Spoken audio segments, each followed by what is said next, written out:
L'approche par compétence n'est pas nécessairement la meilleure approche pour tous les apprenants de niveau 1 et 2. Je pense que c'est une approche intéressante dans un contexte de développer des compétences qui sont pertinentes à court terme dans une intégration à court terme et réaliste où les compétences vont être utiles. Par exemple, dans une perspective d'intégration à l'emploi à court terme ou dans une perspective de développement de l'autonomie pour mieux fonctionner dans la société, je pense que l'approche par compétence est intéressante parce qu'elle permet d'arriver rapidement à développer des compétences à court terme pour faciliter l'intégration ou le maintien dans des contextes, que ce soit de travail ou d'autonomie, etc. Là où elle n'est pas toujours pertinente, puis je pense que des fois on fait du mur à mur, comme en Ontario, je pense que Clao c'est trop mur à mur, c'est quand on dit opter pour une approche par compétence, même dans un contexte d'intégration académique. L'approche par compétence en général, puis même le cadre des compétences essentielles, n'ont pas été développés dans une perspective d'intégration académique. Ça a été développé beaucoup plus dans une perspective de travail, de maintien ou d'intégration de travail. On n'est pas dans le monde de la compétence puis le monde de l'authenticité de tâches réelles.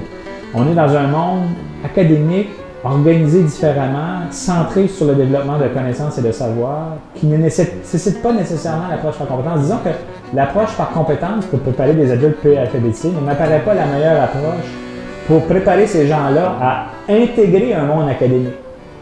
Fait là, je pense que c'est là où on a perdu un peu de nuance. C'est-à-dire que on a peut-être perçu que les approches traditionnelles d'alphabétisation, de formation très académique, très scolaire, ne répondaient peut-être pas bien à l'intégration rapide au marché de l'emploi ou au développement général d'un adulte.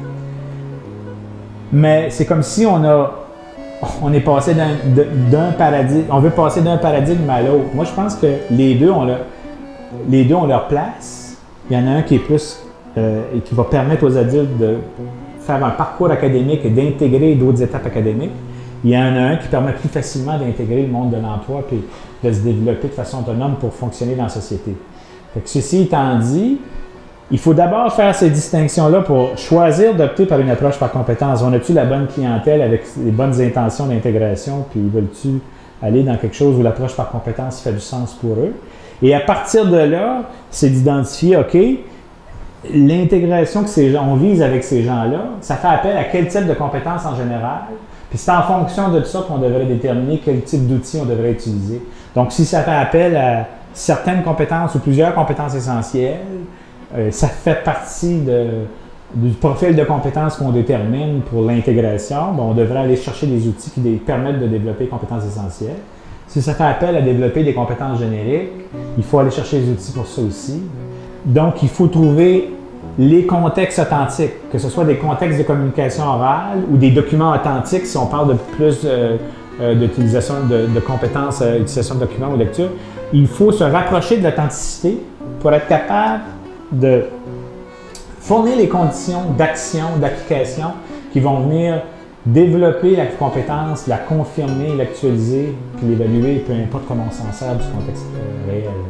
C'est pour ça que dans les outils, j'aime pas trop me prononcer parce que pour moi, il y a autant de bons choix d'outils ou de mauvais choix que de contexte à analyser.